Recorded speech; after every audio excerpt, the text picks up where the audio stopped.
Hello people, welcome to my show. My name is Danny Graham. Today is going to be a full spoiler on Dark Phoenix.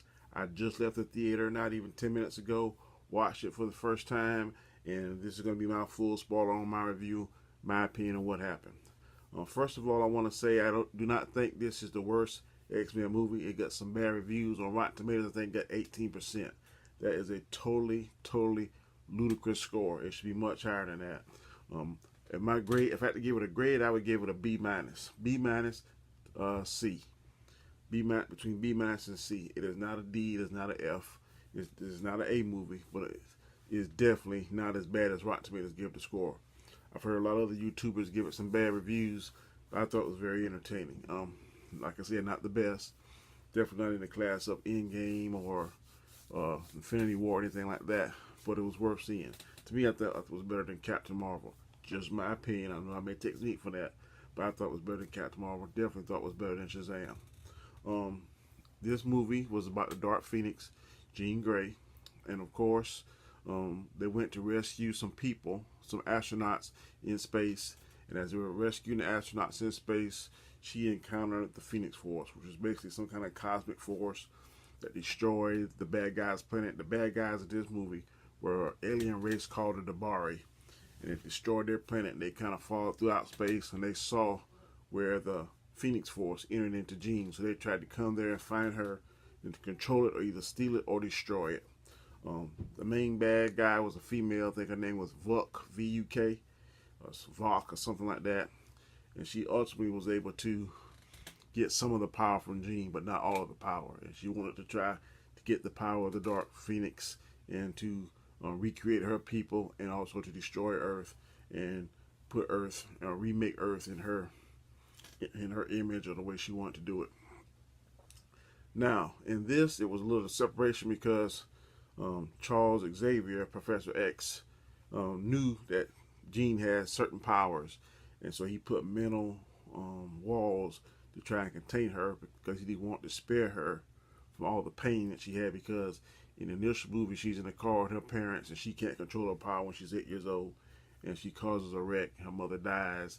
The dad doesn't forgive her, and pretty much, Charles Xavier comes to the hospital, and the dad gives Charles permission to take her because he's mad, he's upset. He can't control her. He thinks she's evil and can't be fixed, and she's broken. Charles tells her no, she's not broken, and that he can definitely help where the dad can't help. Charles protects her from all this out of love, but it ends up being what caused a lot of the issues, because she felt like he should have told him. Also, there was a little rift between Charles and Raven. I can't think of her name. What is her name? The shapeshifter, Mystique. And here Mystique dies on the second mission, where Jean is consumed and can't control the Dark Phoenix. Raven tries to talk her down. Mystique tries to talk her down, but when she unleashes her power accidentally, she kills Raven. She shoves her into this fence, and the stakes come through her, impale her, and she dies. This pisses off Hank McCoy, because Hank and Mystique had a little romance thing going on, and Mystique wanted to leave and take Hank with her, but Hank convinced her to stay. So Hank is mad at the funeral, and he lashes out at Professor X and tells him it's his fault. Then they have a falling out. Then I'm trying to make sure I say it in order. Jean Grey, she then seeks out Magneto, and Magneto said it has this little place where he has all the mutants there, and they're living in peace. I think it must be Genosha, but it's not as fancy as Genosha is in the comic books and on the TV shows, the cartoons. But he's trying to live peacefully. But she goes there to try to see how he was able to curb his appetite for killing people and hurt people, because as this Dark Phoenix grows inside of her, she can't control the power, and she wants to learn how to control the power. Also, there's blood on her shirt, but she won't tell him whose blood is, because she knew that would anger him. Well, while they're there, the military comes, and she demonstrates some of her power, because they're there to try to get her back. But she uses her power, and she destroys one of the helicopters, and Magneto is able to fight her there and save those officers in the second helicopter. But then he asks her to leave. Um, Shortly thereafter, Hank leaves the school, Xavier's school. He finds Magneto and tells Magneto that Jean Grey actually killed Raven. So now those two want to find the Dark Phoenix, which is Jean Grey, and to kill her. While Nightcrawler, Storm, Professor X, and Cyclops are trying to save her. So Cyclops, not Cyclops, but um, what is this guy's name? I'm sorry. Nightcrawler power must be as tremendous because he's able to teleport really great distances now with several people. He teleports from New York to school to the other part of New York where Raven is at, where Jean Grey is at, with 4 people. And also earlier in the movie, he teleports about 7 or 8 different people, astronauts. So in this movie, he's much stronger. He can teleport more people and greater distances. And he doesn't seem to get tired in this movie. So getting back to where I was at, he teleports them to New York. This time, Hank and Magneto are together with some mutants that Magneto, that are friends of his, and they are trying to find Jean Grey to kill her. Magneto puts on his helmet and he's dressed all in black, and he pulls up this one subway through the whole entire cement road to block off Charles and him from trying to stop him from killing Jean. But by this time, the Dabari person I was telling you about, the princess, I guess, Vuk, V-U-K, has done corrupted Jean's mind and then got her leaning towards her way, and she tells Jean Grey that she can do whatever she wants to. So when Magneto tries to kill Jean, Jean turns it back and crushes his helmet on him and hurts him. At this time, Nightcrawler and Professor X come into the building where they're at, and she knocks out Nightcrawler, and she crushes the professor's chair, and she makes him walk. He walks up the steps, and she's about to kill him. Then he tells her to read his mind, and when she reads his mind, she can see that he did everything out of love, and he was trying to help and protect her. And so she stopped and realized that he was good, and that she was doing something bad, and the Dabari princess was bad.